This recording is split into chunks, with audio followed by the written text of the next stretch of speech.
آدم بین الطین والماء وعلی عباده الذین اصطفیٰ اما بعد فاعوذ باللہ من الشیطان الرجیم بسم اللہ الرحمن الرحیم مرج البحرین یلتقیان بینہما برزخ لا یبغیان فبأي آلاء ربكما تكذبان يخرج منهما اللؤلؤ والمرجان صدق الله العظيم إن الله وملائكته يصلون على النبي يا أيها الذين آمنوا صلوا عليه وسلموا تسليما الصلاة والسلام عليك يا سيدي يا رسول الله وعلى آلك وأصحابك يا سيدي يا حبيب الله الصلاة والسلام عليك يا سيدي يا رحمة للعالمين وعلى آلك وأصحابك يا سيدي يا خاتم النبيين۔ اللہ رب العزت کا شکر ہے جس کی توفیق سے ہم آج کی اس مبارک محفل پاک میں حاضر ہیں۔ دعا ہے اللہ رب العزت ہم سب کی حاضری کو شرف قبولیت عطا فرمائے۔ میں ممنون و مشکور ہوں اپنے برادر مکرم حضرت علامہ حافظ و قاری صاحبزادہ سید محمد عثمان شاہ صاحب گیلانی کا کہ آپ نے مجھے حکم فرمایا، میں ان کے حکم پہ حاضر ہوں۔ اللہ رب العزت ان کے علم و عمل میں مزید برکت عطا فرمائے۔ مجھ سے قبل حضرت علامہ پروفیسر محمد احمد عوان صاحب نہایت ہی فکر انگیز گفتگو فرما رہے تھے، اور آپ جیسے جید صاحبان علم اور صاحبان فہم و فراست بحمد اللہ ہماری اس کمیونٹی اور معاشرے کے لیے باعث برکت ہیں۔ اللہ رب العزت ان کا سایہ شفقت تادیر بصحت و عافیت سلامت رکھے۔ اسٹیج پر حضرت علامہ حافظ و قاری محمد طاہر سعید صاحب موجود ہیں۔ تلاوت کلام پاک حضرت علامہ حافظ و قاری محمد اعجاز حسینی صاحب سے آپ نے سماعت فرمائی، اور جناب عمران شیخ عطاری صاحب سے آپ نے منقبت بھی سنی، نعت پاک بھی سنی۔ ایک اکثر میرے دوست یہاں پہ موجود ہیں، میں ناموں سے واقف ہوں، تو سب کا فردن فردن نام لیا تو بات طویل ہو جائے گی۔ دعا ہے اللہ رب العزت مجھے حق بیانی کی توفیق عطا فرمائے، مجھے اور آپ کو سن کر اس پر عمل کرنے کی توفیق عطا فرمائے۔ حضرت علامہ پروفیسر عوان صاحب کی جو گفتگو تھی اس میں ایک چیز کا میں اضافہ کرنا چاہوں گا۔ یہ بات پہلے ذہن نشین رکھیں کہ نہ میں عالم ہوں نہ میں نے کبھی دعویٰ کیا ہے، یہ یقین مانی اور بغیر کسی عاجزی سے بندہ ہوتا ہے نا کسر نفسی کا اظہار کر رہا ہوتا ہے، ایسی بات نہیں۔ میں حقیقت بیان کر رہا ہوں کہ میری حیثیت ایک واعظ کی اور ایک خطیب کی ہے۔ یہ علماء ہیں حضرت پیر سید عثمان شاہ صاحب الحمدللہ، یہ مجھ سے زیادہ پڑھے لکھے لوگ ہیں، اللہ ان کو ان کے علم میں مزید اضافہ فرمائے۔ آقا علیہ الصلوۃ والسلام نے فرمایا ادبوا اولادکم علی ثلاثۃ خصال، کہہ لیجئے سبحان اللہ، سمجھنا بھی ہے اینا تے پتہ جناب اللہ رسول دی گل ہی کرتا ہے، سبحان اللہ کہہ لیا۔ آقا علیہ الصلوۃ والسلام نے فرمایا کہ اپنی اولاد کو تین چیزیں سکھاؤ۔ کتنی چیزیں؟ سب بولیے بلند آواز سے، کتنی چیزیں؟ تین چیزیں۔ آقا علیہ الصلوۃ والسلام نے سب سے پہلے فرمایا حب نبیکم، سب سے پہلی چیز اپنی اولاد کو اپنے نبی کی محبت سکھاؤ، حب اولاد نبیکم۔ دوسری چیز آقا علیہ الصلوۃ والسلام نے فرمایا کہ اپنے نبی کی اہل بیت کی محبت اپنی اولاد کو سکھاؤ۔ تیسری چیز آقا علیہ الصلوۃ والسلام نے فرمایا وقراءۃ القرآن، اور قرآن کی تلاوت کرنا اپنی اولاد کو سکھاؤ۔ آقا کے حکم کے مطابق یہ تین چیزیں ہمارے فرائض میں شامل ہیں کہ حضور کی محبت جو ہے اپنی آنے والی جنریشن میں، نئی نسل میں، اولادوں میں منتقل کرنا ہمارا فرض ہے۔ اور یہاں پہ بات ختم نہیں، حضور نے فرمایا یہ نہ ہو کہ کچھ لوگ یہ سمجھنے بس حضور کی محبت سکھا لی۔ اور ہمارے ایک بڑے میں نام نہیں لیتا ان کا، بہت بڑے جید علماء علماء میں سے ہیں، وہ فرماتے ہیں پہلے تو ہوتا تھا ایک خارجی ہوتا تھا، ایک رافضی ہوتا تھا. یہی ٹرمز ہم نے سن رکھی تھی، خارجی ہوتے تھے اور رافضی ہوتے تھے. خارجی حضور علیہ السلام کی محبت سے دور کرتے تھے، سادہ کر کے بتاتا ہوں. اور رافضی جو ہیں وہ خلفائے ثلاثہ سے دور کر کے اور صرف اہل بیت اطہار کی محبت کی طرف لگاتے تھے.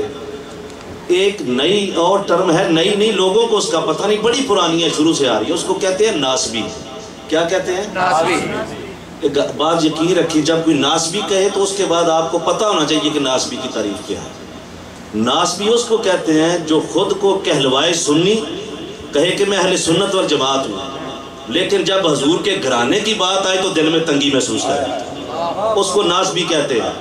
حضرت امام شافعی نے فرمایا تھا کہ جو لوگ آل رسول کا ذکر جب ہو چھڑا جائے تو درمیان میں تعویلیں لے کے آ جاتے ہیں، اور وہ جو تعویلیں درمیان میں پیدا کرتے ہیں میں ان سے برات کا اظہار کرتا ہوں، میں ان سے بیزاری کا اظہار کرتا ہوں.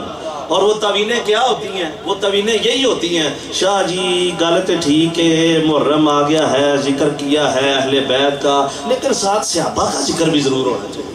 بات تو ٹھیک ہے، آپ نے حضرت امام حسین کا ذکر کیا ہے، حضرت ابوبکر صدیق کا بھی ہونا چاہیے.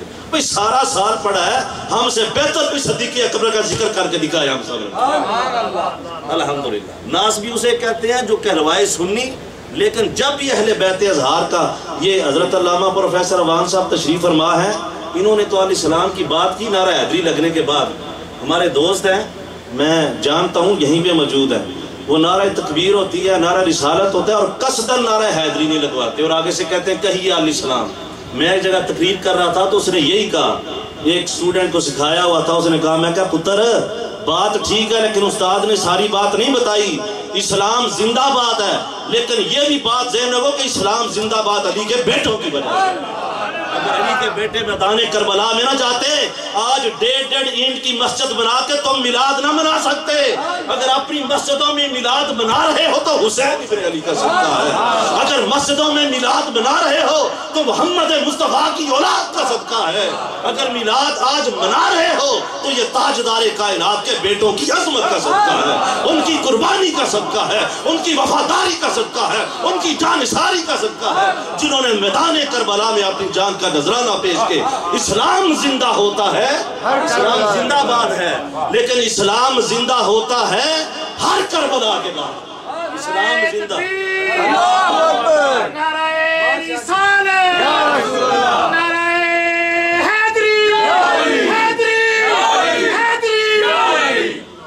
اس لیے محفل میں نعرہ حیدری ضرور لگانا چاہیے. اس کے بعد میں تو اکثر کہا کرتا ہوں کہ میرے بھائی، پیٹی بھائی، کولیگ کہتے ہیں ہم دین کی خدمت کر رہے ہیں، ہم اسلام کی خدمت کر رہے ہیں. میں اللہ کی قسم ممبر رسول پہ بیٹھ کے کہتا ہوں، نہ ہم دین کی خدمت کر رہے ہیں نہ ہم اسلام کی خدمت کر رہے ہیں. جو علماء ہیں آپ لوگ کرتے ہوں گے، ہم اسلام اور دین سے اپنی خدمت کروا رہے ہیں. اسلام اور دین ہمیں کون جانتا ہے؟ ہماری تو جرابوں سے لے کے سر کی ٹوپی تک ہم اسلام کے مرہون منت ہیں. یہ ساری عزتیں ہمیں اسلام نے دی ہوئی ہیں. یہ سارے وقار، آن، بان، شان، عزت، آبرو جتنی بھی علماء کی ہے، یہ سب اسلام نے ہمیں دی ہوئی ہے. ہم اسلام کی خدمت نہیں کر رہے، اسلام ہماری خدمت کر رہے ہیں. میں نے قرآن پاک کی جو آیت کریمہ تلاوت کی ہے آپ کے سامنے، آپ سب نے سن رکھی ہے. اللہ رب العزت نے قرآن پاک میں ارشاد فرمایا، مرج البحرین یلتقیان. سبحان اللہ. خاموشی نہیں ہوئی، توجہ، میں پوری توجہ چاہوں گا. مرج البحرین یلتقیان، جب دو دریا چلتے ہیں، یلتقیان اور آپس میں ملتے ہیں، بینہما برزخ لا یبغیان، ان دونوں دریاؤں کے درمیان میں ایک دیوار ہے. فَبِأَيِّ آلَاءِ رَبِّكُمَا تُكَذِّبَانِ، اور تم اپنے اللہ کی کون کون سی نعمتوں کو جھٹلاؤ گے. يَخْرُجُ مِنْهُمَ اللُّؤْلُؤُ وَالْمَرْجَانُ، اور جب یہ دریا آپس میں ملتے ہیں تو ان میں سے لؤلؤ اور مرجان نکلتے ہیں. سبحان اللہ. ہم سے لے کے اب تک جس نے سبحان اللہ نہیں کہا وہ بھی کہے، آخر والے بھی کہہ دے ذرا سبحان اللہ. یہ ہم سنتے رہتے ہیں. آئیے میرے نبی کے صحابی سے پوچھتے ہیں کہ اس کا کیا مطلب ہے. حضرت انس رضی اللہ تعالیٰ عنہ جنہوں نے کم سے کم 10 سال حضور کی سنگت میں گزارے ہیں، حضور کی صحبت میں گزارے ہیں، کملی والے کی میت میں گزارے ہیں. جس کو حضور کی سنگت نصیب ہو جائے، جس کو کملی والے کی میت نصیب ہو جائے، جس کو کملی والے کا ساتھ نصیب ہو جائے، اس سے بڑا اور کیا کسی کا مقام و مرتبہ اور اس کا نصیب ہوگا. حضرت انس فرماتے ہیں مرج البحرین یلتقیان، یہ جو دو دریا چل رہے ہیں نا، آپ فرماتے ہیں مرج البحرین، یہ جو دو دریا چل رہے ہیں، قال علی و فاطمہ رضی اللہ، ایک دریا ولایت علی کا دریا ہے، دوسرا دریا طہارت فاطمہ الزہرا کا دریا ہے. یلتقیان، اور جب یہ دریا آپس میں ملتے ہیں، بینہما برزخ لا یبغیان، قال هو نبی صلی اللہ علیہ وآلہ وسلم. حضرت انس فرماتے ہیں ان دریاؤں کے درمیان جو دیوار ہے وہ ذات مصطفیٰ ہے، وہ حضور کی ذات بابرکات ہے. اور پھر آگے فرماتے ہیں یخرج منہم اللؤلؤ والمرجان، جب دریا آپس میں تیزی کے ساتھ آ رہے ہوں، جب وہ ٹکراتے ہیں تو ریت کے ذرے بھی تہ سے اٹھ کے باہر نکل آتے ہیں، وہاں سے قیمتی ہیرے باہر نکل آتے ہیں، مونگے باہر نکل آتے ہیں، سیپیاں باہر نکل آتی ہیں. حضرت انس فرماتے ہیں یخرج منہم اللؤلؤ والمرجان هو الحسن والحسین، لولو حسن ہے، مرجان حسین، حسن و حسین باہر نکل رہے ہیں. نعرہ تکبیر، نعرہ رسالت، یا رسول اللہ،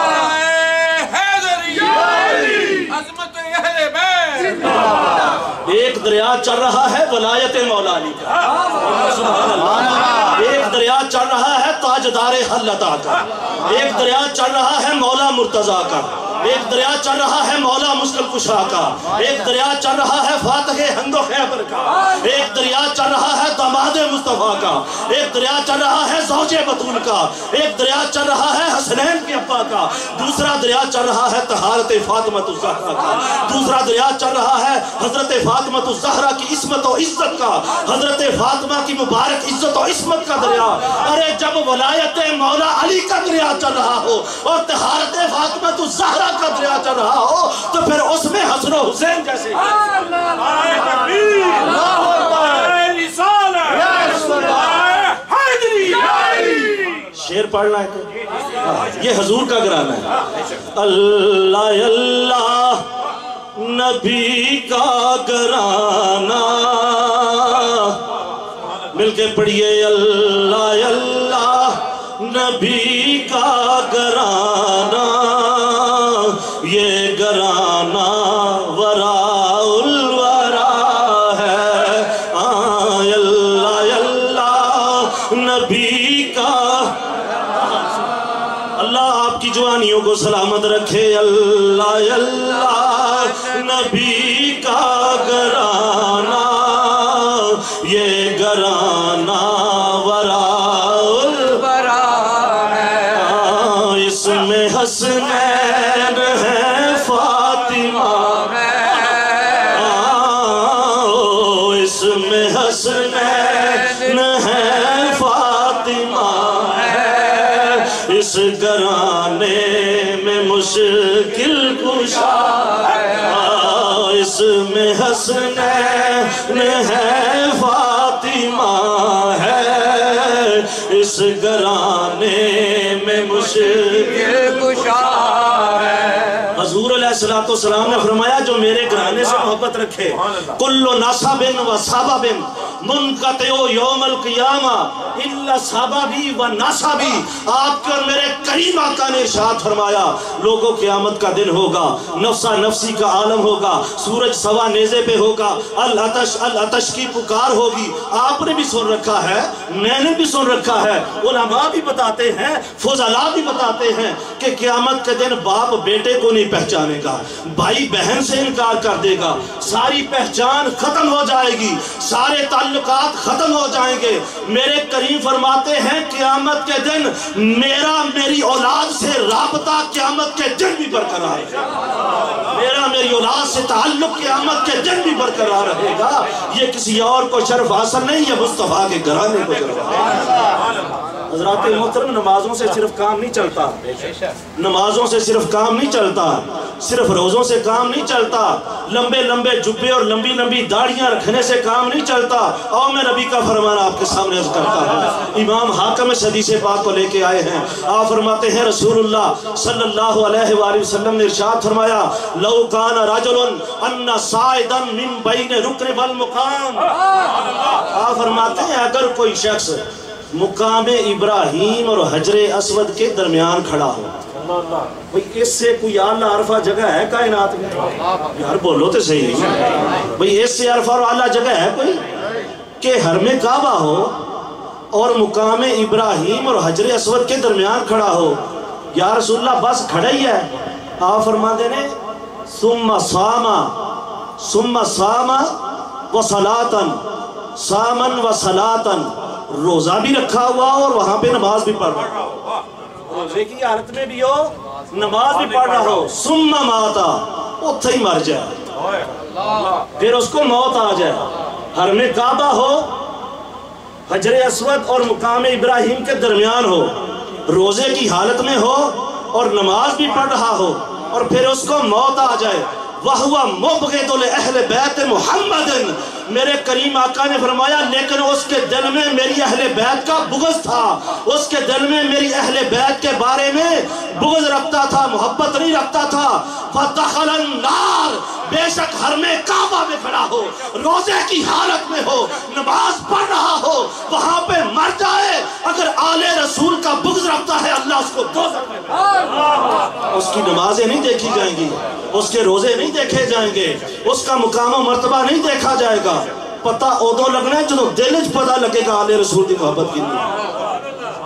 حضرت ابو سعید خدری رضی اللہ تعالیٰ عنہ روایت، یا رسول اللہ ہم تھوڑے تھے مدینہ پاک میں، تھوڑے تھے، ناموں سے جانتے تھے، اب اسلام پھیل گیا آپ کی برکت سے، آپ کی دعا سے، مسلمان بڑے ہو گئے ہیں، ہر ایک نے داڑھی رکھ لی ہے، ٹوپی پہن لی ہے، امامہ رکھ لی ہے، جناب لا الہ الا اللہ، لا الہ الا اللہ، لا الہ الا اللہ کی صدائیں شروع ہو گئی ہیں، اور مدینے کے یہودی جو ہیں وہ بھی ہم میں آ کے شامل ہو جاتے ہیں، پتہ ہی نہیں چلتا مسلمان کون ہے، منافق کون ہے، مومن کون ہے، پہچان کرنا مشکل ہو گئی ہے۔ حضرت ابو سعید خدری رضی اللہ تعالیٰ عنہ فرماتے ہیں ہمیں رسول اللہ سے پوچھا یا رسول اللہ ہمیں بتا دیجئے کہ کیسے پتہ کریں کہ مومن کون ہے اور منافق کون ہے؟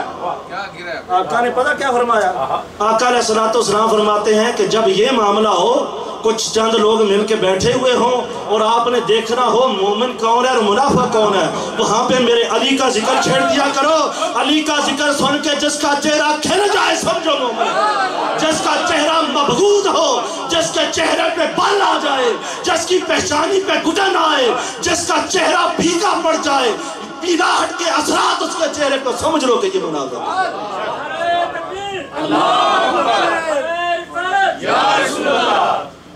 اس لیے میں ہمیشہ یہ کہتا ہوں اور میرا پیغام بھی یہ ہے کہ علی لکھنا،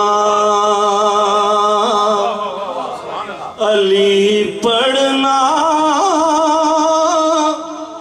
علی سننا، علی کہنا، مومن ہے نا سارے مل کے علی لکھنا، علی پڑھنا، علی سننا، علی کہنا، میرا ہر پل گزرتا ہے عبادت ہی عبادت۔ میں اپنی طرف سے بات نہیں کر رہا، آپ کیوں میرے کریم آقا نے ارشاد فرمایا الذکر علی عبادہ، میرے علی کا ذکر بھی عبادت ہے، النظر علی وجہ علی عبادہ، علی کے چہرے کو دیکھنا بھی اللہ کی عبادت ہے، میرا ہر پل گزرتا ہے عبادت میں۔ سبحان اللہ، حضور کا گھرانہ وہ گھرانہ ہے کہ جس کا ذکر کرنے سے اللہ کی عبادت میں لکھا جائے، بلند آواز سے کہہ دیجیے نا سبحان اللہ۔ اب ایک اور بادشاہ جی میری گل دی چس لے آجے بعد بڑی بات جو حضرت علامہ پروفیسر صاحب نے کی ان کی تائید میں بات کر رہا ہوں. حضرت ہارون علیہ السلام نے اللہ رب العزت سے دعا کی وَاجْعَلْ لِي وَزِيرًا مِّنْ أَهْلِي کہ یا اللہ میری اولاد میں سے میری آل میں سے میرا وزیر میرا مددگار مقرر فرما. میں قرآن پڑھ رہا ہوں نا سبحان اللہ کہہ رہا ہوں. یہ حضرت ہارون علیہ السلام کی دعا ہے اور اللہ سے التجا کی کہ میری اولاد میں سے میری آل میں سے میرا وزیر مقرر فرما میرا مددگار مقرر فرما. وزیر بمانا مددگار ہے کہ میرا مددگار مقرر فرما میری اولاد میں سے. اللہ رب العزت نے فرما دیا. سبحان اللہ. حضرت موسیٰ علیہ السلام کو اللہ نے حضرت ہارون علیہ السلام کی صورت میں مددگار دے دیا. اب نبی کریم صلی اللہ علیہ وآلہ وسلم ہجرت فرمانے لگے ہیں مدینہ المنورہ میں. آپ نے کیا اللہ رب العزت کی بارگاہ میں عرض کی رب ادخلنی مدخل صدق واخرجنی مخرج صدق واجعل لی من لدنک سلطانا نصیرا. حضور فرماتے ہیں کہ یا رب العالمین مجھے یہاں سے خیریت سے صدق کے ساتھ لے جا اور صدق کے ساتھ مجھے مدینے میں داخل فرما. واجعل لی من لدنک سلطانا نصیرا. اور آقا فرماتے ہیں مجھے جو مددگار ہیں ان کا سلطان عطا فرما مددگاروں کا بادشاہ عطا فرما. حضور نے اللہ سے نہیں فرمایا کہ تو مدد کر. ذرا توجہ سے سماعت فرمائیے گا. اللہ کی بارگاہ میں کمری والے نے یہ نہیں عرض کیا کہ تو مدد کر تو نصرت بھیج. حضرت موسیٰ نے کہا تھا کہ میری اولاد میں سے آل میں سے مددگار دے. حضرت تاجدار کائنات فرماتے ہیں وَاجْعَلْ لِي مِن لَدُنْكَ سُلْطَانًا نَصِيرًا. مجھے اپنی طرف سے مددگار نہیں بڑا مددگار عطا فرما. نصیراً بڑا مددگار عطا فرما جو مددگاروں کا سلطان عطا فرما. اب دیکھیے جب تک دل کے اندر ہے صدق رہتا ہے. سبحان اللہ. سچائی جب تک دل کے اندر رہے کیا ہوتا ہے صدق ہوتا ہے. بولیے سچائی جب تک دل میں رہے کیا ہوتا ہے. جب زبان پہ آ جائے تو بندہ صادق بنتا ہے. دل میں رہے تو صدق ہے زبان پہ آئے تو صادق ہے. جس کے اوپر نبی مور لگا دے وہ صدیق ہے. دل کے اندر رہے تو صدق ہے زبان پہ آئے تو صادق ہے. جس کے اوپر نبی سچائی کی مہر لگائے پھر صدیق ہے. حضور فرماتے ہیں رب ادخلنی مدخل صدق واخرجنی مخرج صدق. مجھے یہاں سے نکال مدینے لے جا صدیق کے ساتھ. مجھے صدیق کے ساتھ مکے سے مدینے پہنچا. واجعل لی من لدنک سلطانا نصیرا. اور پھر اللہ سے مدد نہیں مددگاروں کا سلطان مانگا ہے. فرمایا ہجرت کی رات جس کو بستر پہ لٹا کے جائے گا وہ تو نے مجھ سے مانگا ہے اسے اپنے گھر میں پیدا کروں گا. وہ علی المرتضیٰ ہے وہ سلطانوں وہ مددگاروں کا سلطان ہے جو بستر پہ لیٹ کے ہجرت کی رات کہیے نا سبحان اللہ. اس لیے ہم لمحہ لمحہ گلی گلی کوچا کوچا یہی اعلان کرتے رہتے ہیں مشکل کشا علی علی حاجت روا علی علی. مشکل کشا علی علی حاجت روا علی علی. کیا دیجئے مشکل کشا علی علی حاجت روا علی علی. مشکل کشا علی علی مشکل کشا علی علی حاجت روا علی. اہل نظر کی آنکھ کا تارا علی علی. ہاتھ چک کے کہہ دو ایمان والےو اہل نظر کی آنکھ کا تارا علی علی. اہل نظر کی آنکھ کا تارا اہل نظر کی آنکھ کا تارا. او ایمان والو آپ کو حدیث پاک اور سناتا جاؤں. حضرت امام حاکم آپ حدیث پاک المستدرک میں بیان فرماتے ہیں, آپ ارشاد فرماتے ہیں لما نظر رسول اللہ, حضور علیہ السلام نے رحمت کی نظر فرمائی, میرے کملی والے نے بڑی عاجزی کے ساتھ رحمت کی نظر فرمائی, اور آپ نے کیا ارشاد فرمایا, ادعولی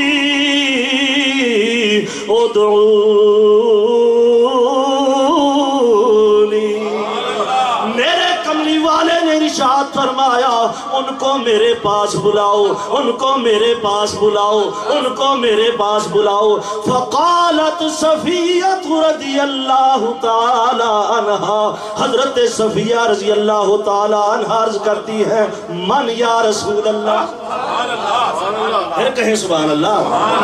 آپ فرماتی ہیں من یا رسول اللہ, یا رسول اللہ کن کو آپ کے پاس بلائیں, کسے آپ کے پاس بلائیں؟ آپ کے اور میرے کریم آقا رحمت عالم صلی اللہ علیہ وآلہ وسلم نے ارشاد فرمایا ہوا اہل بیتی علی, جو میرے اہل بیت ہیں وہ علی ہے, وفاطمۃ وحسن وحسین. کملی والے نے فرمایا علی کو لے کے آؤ, فاطمہ الزہرا کو لے کے آؤ, میرے حسن کو لے کے آؤ, میرے حسین کو لے کے آؤ. جب سارے تشریف لے آئے آقا علیہ السلام نے اپنی کملی کے نیچے ان چاروں کو جمع فرما لیا, اور کملی کے نیچے جمع کروانے کے بعد آقا علیہ السلام نے اپنے ہاتھ مبارک فضا میں بلند فرمائے, اور کیا ارشاد فرمایا اللہم ہؤلاء اہل البیت, یا اللہ یہ میرے اہل بیت ہیں. ثم نزلت هذه الآیہ انما یرید اللہ لیذہب عنکم الرجس اہل البیت ویطہرکم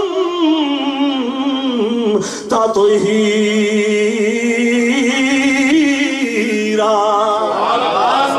حضور نے کملی کے نیچے فرمایا یا اللہ یہ میرے اہل بیت ہیں, اور آگے پتہ کیا فرمایا فصلی علی محمد وعلی آل محمد. حضور خود اللہ سے عرض کر رہے ہیں یا اللہ محمد پہ رحمت فرما, محمد کی آل پہ رحمت. اب ایک حدیث مسلم شریف کی ہے جس کی راویہ ام المومنین سیدہ عائشہ صدیقہ رضی اللہ تعالیٰ, وہ فرماتی ہے کہ پہلے آیت نازل ہوئی اور بعد میں حضور نے نفوس قدسیہ کو چادر کے نیچے لیا. لوگ کہتے ہیں جی 5 تن پاک آپ نے کدھر سے نکال لیا, یہ 5 تن پاک کہاں سے آ گئے ہیں جی, ہمیں تو پتہ نہیں چلتا. اور پھر کئی ناس بھی جو یہ آسمانی 5 تن پاک ہیں, یہ کتابی 5 تن پاک ہیں, یہ فلانے 5 تن پاک, صرف اہمیت کو ختم کرنے کی ناکام کوشش کرتے ہیں. توجہ فرمائیے کہ کتھوں آ گئے 5 تن پاک کہاں؟ حضور کی چادر ہے. کس کی چادر ہے؟ بولیے کس کی چادر ہے؟ حضور کی چادر ہے. ایک تن مصطفیٰ کا ہے, دوسرا تن علی المرتضیٰ کا ہے, تیسرا تن فاطمہ الزہرا کا ہے, چوتھا تن امام حسن کا ہے, 5واں تن امام حسین کا ہے. جب 5 تن حضور کی کملی کے نیچے آ گئے تو حضور نے فرمایا وَيُطَهِّرَكُمْ تَطْهِيرًا, یا اللہ انہیں ایسا پاک کر دے جیسا پاک کرنے کا حق ہوتا ہے. کچھ علماء کہتے ہیں کہ حضور نے پہلے کملی میں لیا بعد میں آیت نازل ہوئی, کچھ کہتے ہیں پہلے آیت نازل ہوئی بعد میں کملی میں لیا. میں نے کہا اگر آیت 2 مرتبہ نازل ہوئی ہو تو تمہیں کیا تکلیف ہے؟ اگر 2 مرتبہ جبریل آ گیا ہو آیت لے کے تو تمہیں کیا مسئلہ ہے بھیا؟ کملی میں آنے سے پہلے بھی آ گیا, کملی میں لانے کے بعد میں بھی آ گیا. یہ میرے نبی کی اہل بیت ہے. اور ایک بات میں ضمناً اور عرض کر دوں, توجہ فرمائیے. فرمایا انما یرید اللہ, کہ اللہ کا یہی ارادہ ہے. انما یرید اللہ, کہ اللہ کا یہی ارادہ ہے. انما کلمہ حصر ہے, اور اس سے یہ بھی مراد کہ اللہ کا صرف یہی ارادہ ہے. یرید اللہ, اللہ نے ارادہ کر لیا ہے. جب دیکھیں میں نے ارادہ کیا ہے, میں ابھی کنیکٹیکٹ سے آ رہا ہوں, میں نے ارادہ کیا کہ شاہ صاحب کے پاس جانا, اللہ کو منظور ہوا میں آ گیا. اگر اللہ کو منظور نہ ہوتا تو میں نہیں آ سکتا۔ آپ اور میں اپنے ارادے کی تکمیل میں اللہ کی ذات کے محتاج ہیں۔ اللہ چاہے تو ہمارا کیا ہوا ارادہ مکمل ہو سکتا ہے، اللہ نہ چاہے تو ہمارا ارادہ مکمل نہیں ہو سکتا۔ اب ایک ہمارا ارادہ ہے، ایک اللہ کا ارادہ ہے۔ اللہ فرماتا ہے انما یرید اللہ لیذھب عنکم الرجس اہل البیت، اللہ کا یہی ارادہ ہے کہ نبی کے گھر والوں سے ہر قسم کی نجاست کو دور کر دے، ہر قسم کی ناپاکی کو دور کر دے، وَيُطَهِّرَكُمْ تَطْهِيرًا، اور ایسا پاک کر دے جیسا پاک کرنے کا حق ہے۔ میں ارادہ کروں آپ کریں، پتہ نہیں پورا ہو یا نہ ہو یا کب ہو یا جو بھی اس کی صورتحال ہو، جب اللہ ارادہ کرے تو پھر کیا ہوتا ہے؟ پھر کتنی دیر لگتی ہے، پھر اس کو مکمل ہونے میں کیسے لمحات درکار ہوتے ہیں۔ آئیے سورہ یاسین کی طرف، اللہ فرماتا ہے انما امرہ اذا اراد شیئا ان یقول لہ کن فیکون، جب اللہ کسی کام کے کرنے کا ارادہ کرے تو پھر اس کو مکمل ہونے میں سال نہیں لگتے، مہینے نہیں لگتے، ہفتے نہیں لگتے، سیکنڈز نہیں لگتے، گھڑیاں نہیں لگتے، فیکون لہ کن فیکون، اللہ کہتا ہے ہو جا، اسی لمحے ہو جاتا ہے۔ انما یرید اللہ لیذھب عنکم الرجس اہل البیت، جب اللہ نے ارادہ کر لیا کہ نبی کے گھر والوں سے ہر قسم کی نجاست کو دور کر دے، ادھر اللہ کا ارادہ کرنا تھا، اسی لمحہ حضور کے گھر کو پاک کر دیا۔ نعرہ تکبیر، اللہ اکبر، رسالہ یا رسول اللہ، نعرہ حیدری یا علی، حیدری یا علی، حیدری یا علی۔ بھئی آپ کے گھر کو صاف کرنے کی ذمہ داری کس کی ہے؟ نقشبندی صاحب کا گھر ہو اس کو صاف رکھنا کس کی ذمہ داری ہے؟ نقشبندی صاحب کی۔ آپ کا گھر ہو صاف رکھنا کس کی ذمہ داری ہے؟ میرا گھر ہو صاف رکھنا کس کی ذمہ داری ہے؟ یہ ہماری اپنی ذمہ داری ہے، اپنے اپنے گھر کو صاف رکھنا۔ جب اللہ کے اپنے گھر کی باری آتی ہے پھر کیا ہوتا ہے؟ بھئی اپنے گھر کو سب نے صاف رکھنا ہے، اپنی اپنی ذمہ داری ہے۔ اللہ کے اپنے گھر کی جب صفائی کی باری آتی ہے، اللہ کہتا ہے میں نہیں کرتا، طہر بیتی للطائفین، حضرت ابراہیم کو حکم ہوتا ہے کہ میرے گھر کو طواف کرنے والوں کے لیے تو صاف کر۔ ہر کسی کے اپنا گھر صاف کرنے کی ذمہ داری اپنی ہے، لیکن جب میرا گھر ہے تو وہ بھی میں صاف نہیں کرتا، ابراہیم کی ذمہ داری ہے۔ میں قربان جاؤں نبی کے گھرانے پر، میں قربان جاؤں تاجدار کائنات کے گھرانے پر، میں قربان جاؤں فاطمہ الزہرا کے بابے پر، میں قربان جاؤں علی المرتضیٰ کے لیے پر، میں قربان جاؤں حسنین کے نانا پر۔ جب محمد مصطفیٰ کے گھرانے کی باری آتی ہے، اللہ یہ نہیں کہتا کہ محمد خود صاف کر، اللہ فرماتا ہے وَيُطَهِّرَكُمْ تَطْهِيرًا، اس کی صفائی اور طہارت کی ذمہ داری میں خدا ہو کر اپنے ذمہ لیتا ہوں، میں خدا نبی کے گھرانے کو صاف کرنے لگا۔ اللہ اللہ نبی کا گھرانہ، میری گل سن، اس طرح نہیں، بوڑھا جو بیمار بندہ اس کو معافی ہے، وہ نہ پڑھے، جو نہیں پڑھ سکتا جس کو آتا نہیں اس کو بھی معافی ہے، ٹھیک ہے نا؟ اگر کوئی ویسے گھر سے نیت کر کے آیا کہ جو مرضی ہو جائے میں پڑھ نہیں گے، اس کو بھی معافی ہے۔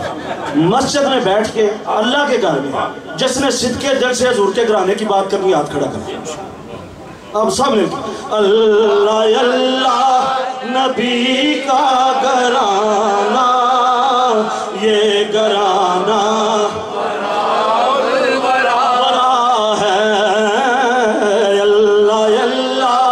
نبی کا گھرانہ، یہ گھرانہ ورا ہے، اس میں حسنین ہے فاطمہ ہے، اس میں حسنین ہے فاطمہ ہے، اس گھرانے میں مشکل سیدہ زہرا پاک کی کر لیں، سبحان اللہ۔ آج آپ نے حضور کی اہل بیت کی بارگاہ میں نذرانہ پیش کرنا ہے، پورا سال پتہ نہیں پھر باری آئے یا نہ آئے، توفیق نصیب ہو نہ یا نہ ہو، اس لیے 5-10 منٹ کی تاخیر برداشت کریں حضور کے گھرانے کے لیے۔ آپ کے لیے کربلا سجا دی گئی اور آپ ذکر سننے کے لیے تنگی محسوس کر رہے ہیں۔ سیدہ زہرا سلام اللہ علیہا، آپ کے اور میرے کریم آقا نے ارشاد فرمایا الفاطمہ تو بدعۃ منی، لوگو میری بیٹی فاطمہ میرے جگر کا ٹکڑا ہے، میرے جگر کا، بولیے میرے جگر کا ٹکڑا ہے۔ تمام مسالک کے علماء اس بات پر متفق ہیں کہ روضہ انور میں زمین کا مٹی کا جو ٹکڑا رسول اللہ صلی اللہ علیہ وآلہ وسلم کے جسم پاک کے ساتھ مس ہے، جڑا ہوا ہے، زمین کا وہ ٹکڑا عرش اعظم سے بھی زیادہ شان والا ہے۔ جذبات کی بات نہیں، بندہ کہتا ہے رب دے عرش نال اونچا ہے، کیویں ہو سکتا ہے؟ تو شرک ہو گیا بھائی عرش رب نہیں ہے، خدا نہیں ہے، اللہ نہیں ہے، وہ مخلوق ہے۔ عرش مخلوق ہے، وہ خدا نہیں ہے۔ اور علماء کہتے ہیں کہ مٹی کا جو حصہ حضور کے جسم پاک کے ساتھ جڑا ہوا ہے وہ عرش اعظم سے بھی بلند ہے۔ اب یہ بتائے کہ وہ مٹی کا ٹکڑا خون رسول ہے؟ بولیے نا، مٹی کا ٹکڑا خون رسول تو نہیں ہے، مٹی کا ٹکڑا جان رسول تو نہیں ہے، لحموں کا لحمی و جسموں کا جسمی کے زمرے میں تو نہیں آتا۔ ارے جس مٹی کے ٹکڑے کے ساتھ رسول کا جسم لگ جائے وہ تو عرش اعظم سے بلند ہے۔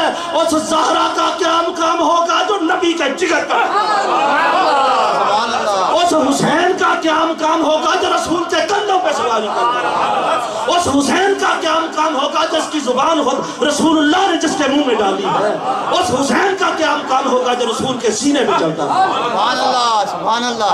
میں اگر آپ کی اجازت ہو تو حضرت علامہ اقبال سے پوچھوں کہ سیدہ کون ہے؟ سبحان اللہ۔ اجازت ہے آپ کی؟ ذرا کہیے سبحان اللہ۔ حضرت حکیم الامت حضرت علامہ ڈاکٹر محمد اقبال رحمت اللہ تعالی علیہ آپ سے پوچھا کہ آپ ذرا نذرانہ پیش کریں زہرا پاک کی بارگاہ میں۔ حضرت علامہ اقبال فرماتے ہیں مریم از یک نسبت عیسیٰ عزیز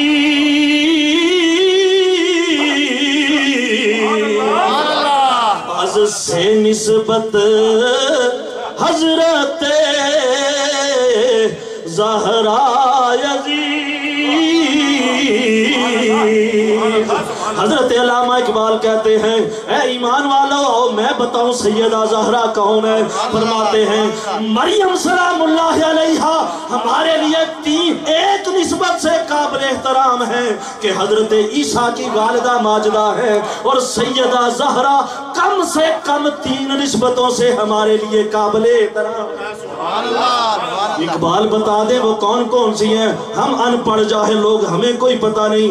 اقبال کا قلم حرکت میں آتا ہے، قلم توڑ کے رکھ دیا اقبال نے۔ اقبال کیا فرماتے ہیں نور چشم رحمت للعالمین امام اولین و آخرین۔ اللہ اکبر، یا رسول اللہ۔ اقبال فرماتے ہیں اے سیدہ زہرا تیری عظمت کیا بیان کروں، میں تیری شان کے قصیدے کیا بیان کروں۔ پہلی نسبت یہ ہے اگر تو بیٹی ہے تو امام الانبیاء کی بیٹی ہے، اگر بیٹی ہے تو نبیوں کے سردار کی بیٹی ہے۔ آگے اقبال کیا فرماتے ہیں بانوے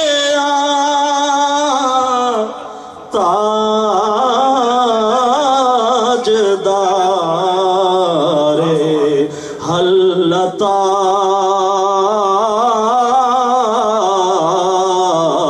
مرتضی مشکل کشا شیر خدا۔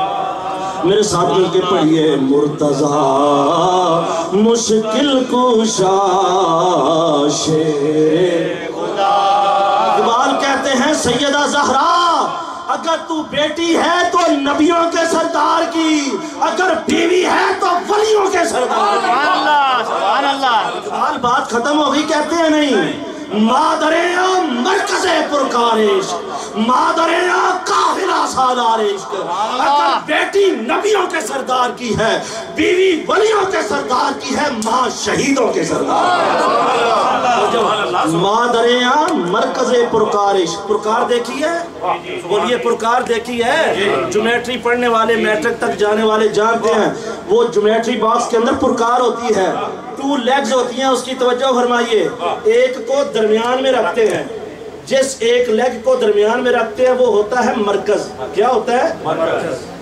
دوسری لیگ میں پینسل ڈالتے ہیں اور اس کو ایسے گھما کے دائرہ بناتے ہیں، اور جب دائرہ بنتا ہے تو درمیان میں رہتا ہے مرکز. حضرت علامہ اقبال نے یہ نہیں کہا کہ حسین عاشق ہے، تو جو فرمایا آپ کی، اقبال نے یہ نہیں کہا کہ حسین عاشق ہے اور فاطمہ الزہرا عاشق کی ماں ہے. اقبال کہتے ہیں مادریاں مرکز پرکار عشق ہے.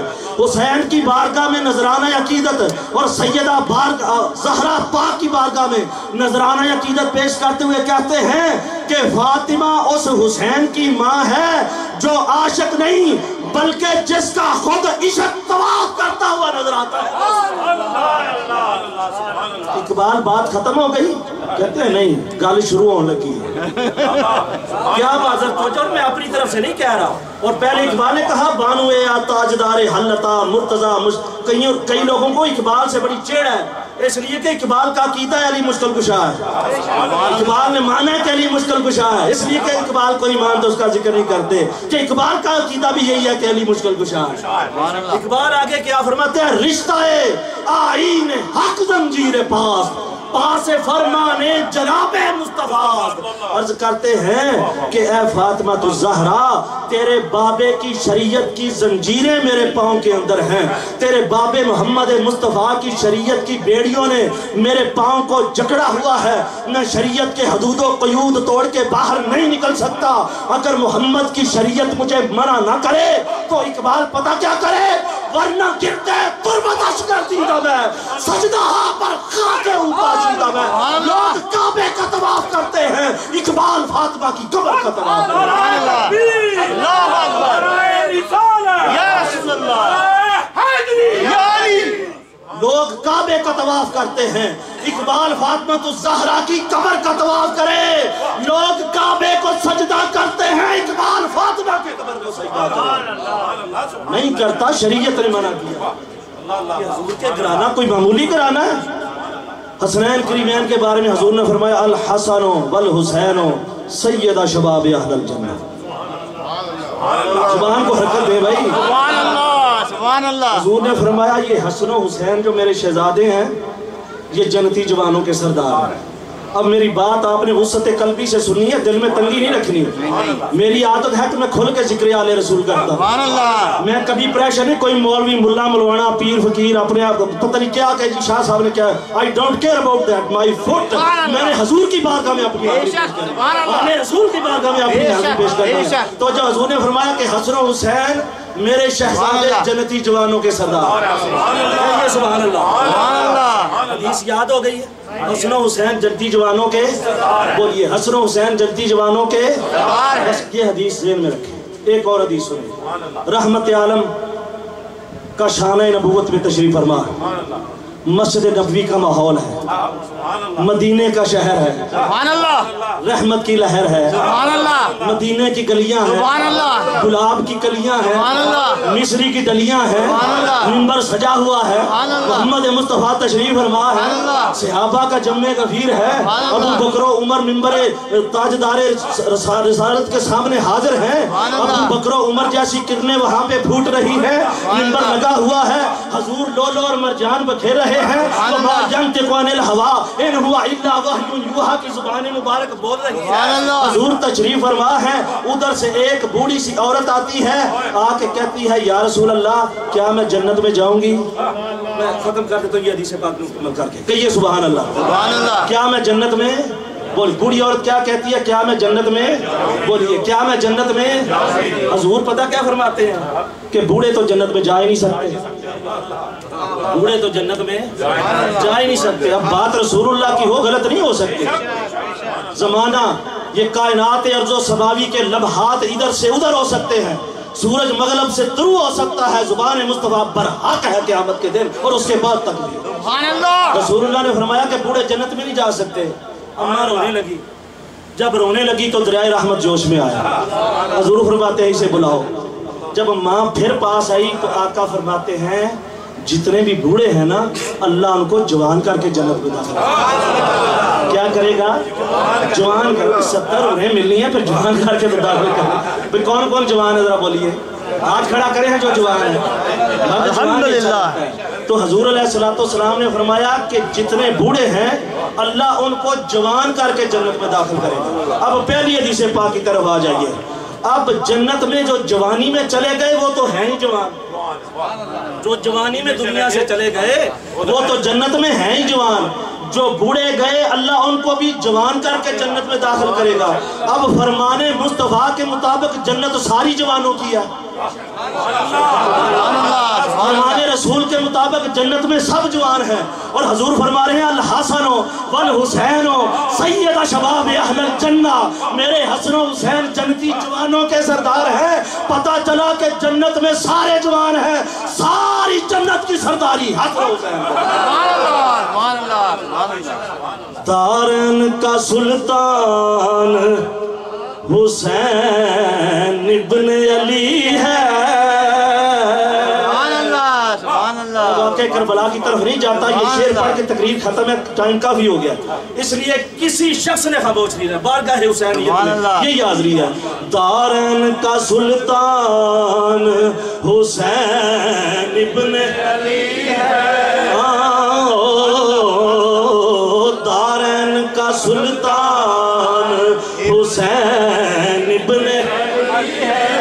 5 دفعہ ہاتھ بلند کر کے حسین ابن علی ایسا نہ ہے جڑا ہولی نہنا لگی، کبھی دیوار ہلتی ہے، کبھی در کانپ جاتا ہے، علی کا نام سن کے اب بھی منکر کانپ جاتا ہے۔ علی کی آواز بلند آواز سے، دارین کا سلطان حسین ابن علی ہے، حسین ابن علی ہے، حسین ابن علی ہے، حسین ابن علی ہے، حسین ابن علی ہے۔ ایک بولتا قرآن حسین ابن علی ہے، دارین کا سلطان حسین ابن علی ہے، دارین کا سلطان حسین ابن علی ہے۔ ایک بولتا قرآن حسین ابن علی ہے۔ مانا کہ مسلمان کی پہچان ہے کلمہ، مانا کہ مسلمان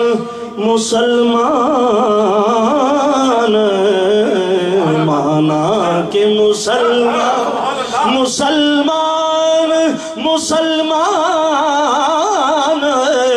مانا کہ مسلمان کی پہچان ہے کلمہ، اور کلمے کی بھی پہچان حسین ابن علی ہے، کلمے کی بھی پہچان حسین ابن علی ہے۔ اللہ رب العزت میری اور آپ کی حاضری کو شرف قبولیت عطا فرمائے۔ حضرت علامہ سید محمد عثمان شاہ صاحب گیلانی، اللہ رب العزت یہ میرا ویر اللہ اس کو سلامت رکھے۔ میں شاہد صاحب سے شاید بات ہو رہی تھی تو میں کہہ رہا تھا کہ 10 سال بھی میرے اس بھائی کے ساتھ آپ گزاریں گے نا، یہ جیسے اندر سے ہے ویسے ہی باہر سے۔ صحیح بات ہے، میں درویش آدمی، اللہ رب العزت اس کو سلامت رکھے۔ 14